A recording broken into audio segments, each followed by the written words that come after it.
तो नमस्कार दोस्तों, आपका स्वागत है हमारे चैनल पर। तो आज हम बात करने वाले हैं 21 के ट्रेलर की, जिसमें मुख्य भूमिका में है अगस्त्य नंदना और निर्देशक है श्रीराम राघवन। यह फिल्म भारत के वीर सैनिक अरुण खेतलपाल की, जिन्होंने 1972 की भारत पाक युद्ध में अपनी शहादत दी थी। आज हम देखेंगे कि ट्रेलर किन किन बातों में सबसे प्रभावित करता है, क्या उम्मीदें बढ़ाता है और कहाँ शंका भी होती है। तो बने रहिए हमारे साथ। तो अगर आप इस चैनल पर नए हैं तो आप हमारे चैनल को लाइक शेयर सब्सक्राइब जरूर करें। तो चलिए शुरू करते हैं। पहले थोड़ी जानकारी देते हैं फिल्म के बारे में। ये फिल्म है अरुण खेतरपाल की असल कहानी पर आधारित। अगस्त्य नंदना इस फिल्म में लेफ्टिनेंट अरुण खेतरपाल का किरदार निभा रहे हैं, जो भारत के सबसे युवा परमवीर चक्र विजेता है। चक्र विजेता सैनिक थे। फिल्म का निर्देशन श्रीराम राघवन कर रहे हैं, जो इसे थ्रिलर फिल्मों के लिए जाने जाते हैं। इसके अलावा इस फिल्म में प्रमुख भूमिकाओं में है धर्मेंद्र, जयदीप अलवरा आदि। ट्रेलर हाल ही में रिलीज हुआ है और सोशल मीडिया पर अच्छा रिस्पॉन्स मिला है। अब आते हैं ट्रेलर की और ट्रेलर में जो पहले सीक्वेंस देखते हैं कि वो ट्रेनिंग कैंप से लेकर युद्ध के मैदान तक ला जाते हैं। कुछ मुख्य बातें हैं। ट्रेलर की शुरुआत में हम देखते हैं कि अरुण खेतरपाल एक युवा कैडेट के रूप में दिखाई देते हैं, जो बड़े सपने लेकर सेना में जुड़ते हैं। उसके बाद संबंध परिवार की झलक है, उनके माता पिता, प्रेम, भूमिका और सैनिक जीवन का मिश्रण। फिर धीरे धीरे कहानी युद्ध की ओर बढ़ती है। 1971 के युद्ध के दृश्य यंत्र सब आदि। ट्रेलर का क्लाइमेक्स काफी शक्तिशाली है, जहां अरुण कहता है मैं अपना टैंक नहीं छोड़ूंगा जैसे संवाद सुनाई देता है, जो उनकी दृढ़ता को दिखाता है। यहाँ बहुत अच्छी बात है कि ट्रेलर सिर्फ युद्ध दिखाने का नहीं है, इसे भावनात्मक कंटेंट, परिवार, सैनिक बनने की चुनौतियां सब दिखते हैं। दर्शक को हीरो का प्रतीक नहीं बल्कि इंसान का रूप अधिक महसूस होता है। अब बात करते हैं कि ट्रेलर ने किन किन जगहों पर बहुत अच्छी छाप छोड़ी है, यानी पॉइंट जो हमें पसंद आए हैं। वैल्यू ऑफ स्टोरी की बात करें तो जब असली जीवन की कहानी होती है तो उस इम्पैक्ट पे हम अपना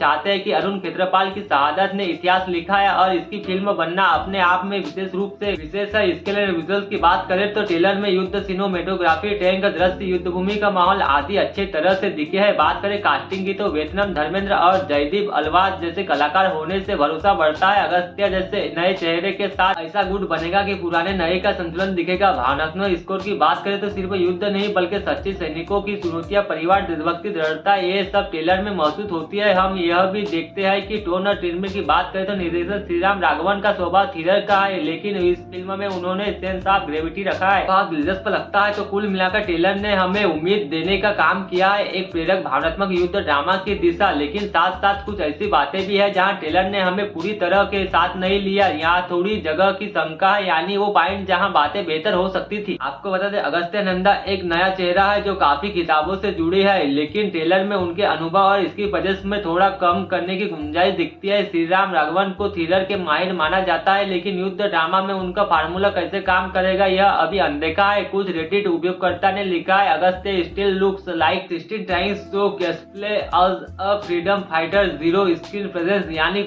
कुछ लोग सोचते हैं कि अनुभव और ऊर्जा में अंतर है। युवा सैनिक, प्रेम, परिवार, युद्ध, बलिदान, यह विकल्प अक्सर देखे गए हैं। यानी कहानी नया है लेकिन प्रस्तुत कहीं न कहीं परिचित लगी जैसी भावना है। ट्रेलर का संतुलन की बात करें तो युद्ध के दृश्य, परिवार, भावनाएं, रोमांस, साइड स्टोरी, ये सब एक साथ है। कभी कभी ऐसा लगता है कि ट्रेलर बहुत कुछ सामने ला रहा है। ट्रेलर को थोड़ा कम दिखाकर रहस्य छोड़ना बेहतर हो सकता था। उच्च अपेक्षाएं की बात करें तो जब विषय और नाम बड़े हो, वीरता की कहानी, बड़े निर्देशक, बड़े नाम, तो दर्शकों की उम्मीदें भी स्वाभाविक रूप से ऊंची होती है। यदि फिल्म वो उम्मीद पूरी नहीं करती तो ट्रेलर के मुकाबले निराशा हो सकती है। तो इन आलोचनात्मक बिंदुओं का मतलब यह नहीं कि ट्रेलर बुरा है, नहीं, बल्कि यह कि ट्रेलर ने उम्मीदें बहुत बढ़ा दी है और अब इस फिल्म को उसे पूरा करना होगा। ट्रेलर में कुछ सीन कॉन्टेस्ट विशेष रूप से यादगार है, जिसका उल्लेख करना चाहूंगा। वह दृश्य जहाँ अरुण अपने माता पिता से बात कर रहा है और माँ कहती है मेरे बहादुर बेटे, शेर की तरह लड़ना जैसा संवाद है। युद्ध की तैयारी का दृश्य जहाँ टैंक चल रहे हैं, सैनिक सामने खड़े हैं और माहौल युद्ध भूमि जैसा दिखता है। अंत में क्लाइमेक्स है शीर्ष दृश्य जहां अरुण कहता है मैं अपना टैंक नहीं छोड़ूंगा। यह संवाद फिल्म की मूल भावना को दर्शाता है। ट्रेलर का टेक्स्ट पॉइंट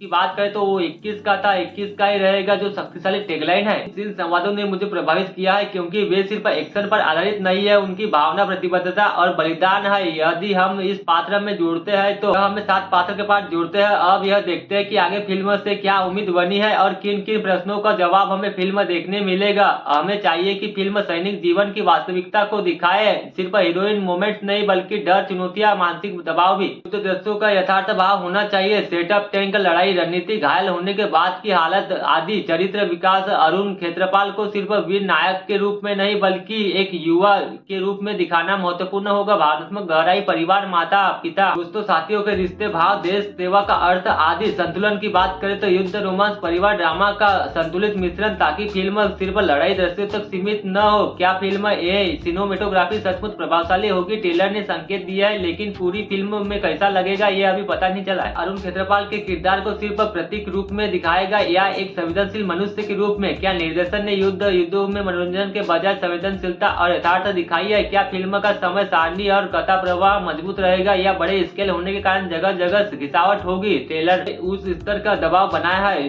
इसलिए फिल्म का उन्हें पूरा करना चुनौती होगा। अगर ये सभी पॉइंट सकारात्मक होंगे तो 21 सिर्फ एक सामान्य वार ड्रामा नहीं बल्कि एक यादगार फिल्म बन सकती है। तो कुल मिलाकर ट्रेलर के आधार पर 21 एक बहुत ही उम्मीद जगाने वाली फिल्म लगती है। इसमें विषय, पैमाना, भावनात्मक तत्व और कास्टिंग सब मिलकर एक सकारात्मक संकेत देते हैं। लेकिन जैसा कि मैंने कहा, उम्मीदें जितनी बड़ी होगी जिम्मेदारी भी उतनी भी बढ़ जाएगी। मेरी व्यक्तिगत राय यह है कि अगर फिल्म ने ट्रेलर में दिखाए गए भाव, विस्तार, युद्ध, प्रस्तुति और चरित्र गहराई को सही मायने में पकड़ा है तो यह एक शानदार अनुभव हो सकती है। और अगर कहीं कम पड़ जाती है तो उदाहरण के लिए कथा में थोड़ी लंबाई या नया अनुभव फैक्टर कमी दिखाए तो यह साधारण वार ड्रामा की श्रेणी में रह सकती है। मेरे हिसाब से ट्रेलर को 70 से 80% काम कर लिया है। अब फिल्म की बाकी 20 से 30% पूरा करना है। अगर आप ट्रेलर देख चुके हैं तो नीचे कमेंट में लिखिए आपको क्या सबसे ज्यादा अच्छा लगा, क्या आपको चिंता लगी। इस वीडियो को लाइक करें और शेयर करना न भूले। अगर आपको पसंद आया हो वीडियो तो सब्सक्राइब जरूर करें और बेल आइकन भी दबा दें ताकि आपको हमारे वीडियो का नोटिफिकेशन सबसे फर्स्ट पहुंच सके। तो दोस्तों, आज के वीडियो में बस इतना ही। मिलते किसी नेक्स्ट वीडियो में नई टॉपिक के साथ। तब तक के लिए thanks for watching. Love you all. जय हिंद, जय भारत।